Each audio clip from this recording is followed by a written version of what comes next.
is factoring.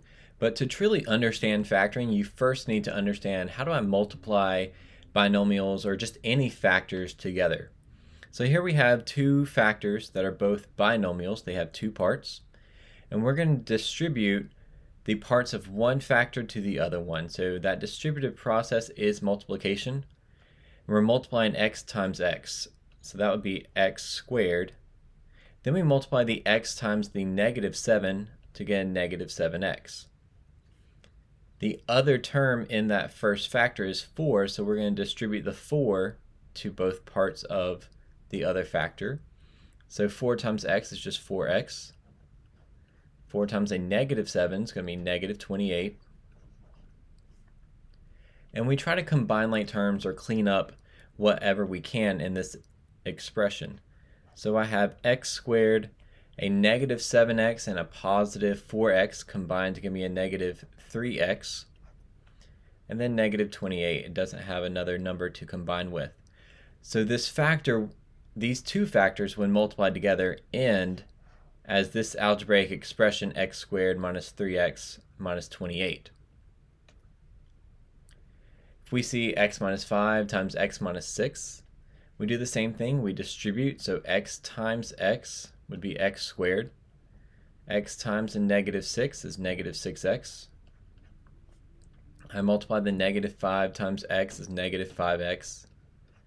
And a negative times a negative would be positive, so we get a positive 30.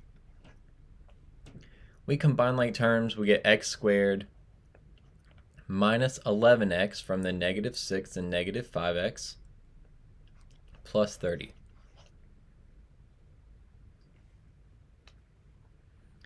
If we have x plus 3 times x plus 8, we still distribute. X times x would be x squared. X times 8 would be 8x. 3 times x is 3x. And 3 times 8 is 24. We combine like terms, so there's x squared plus 11x plus 24.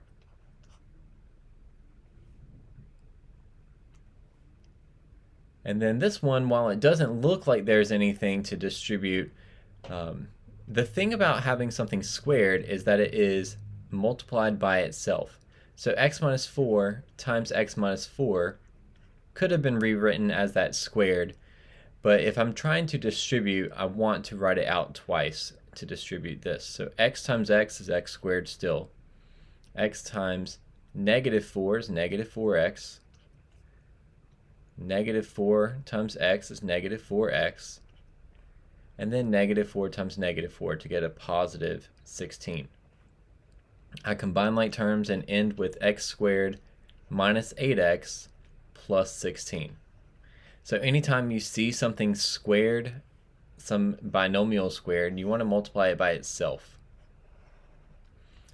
Alright, so why don't you go ahead and pause the video and try a few of these out on your own, and then you can hit play whenever you're ready to check your work.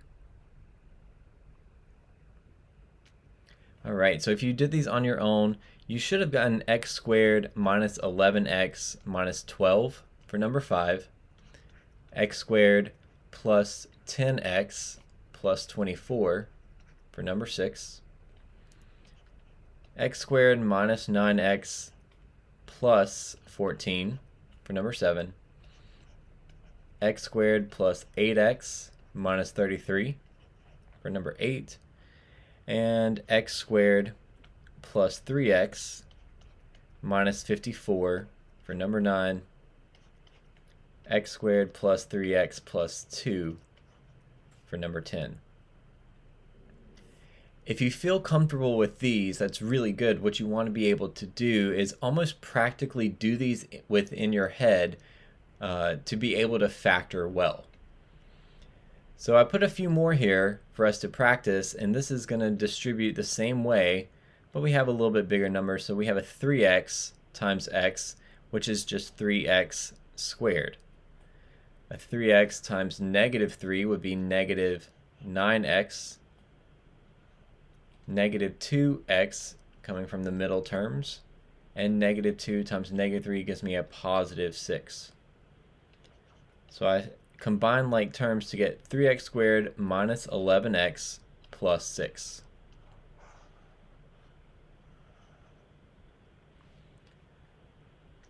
Then we have 5n times n would be 5n squared.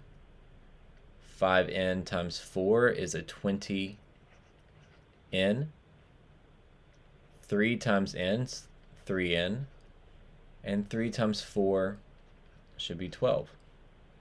Combine like terms, we have 5n squared plus 23n plus 12.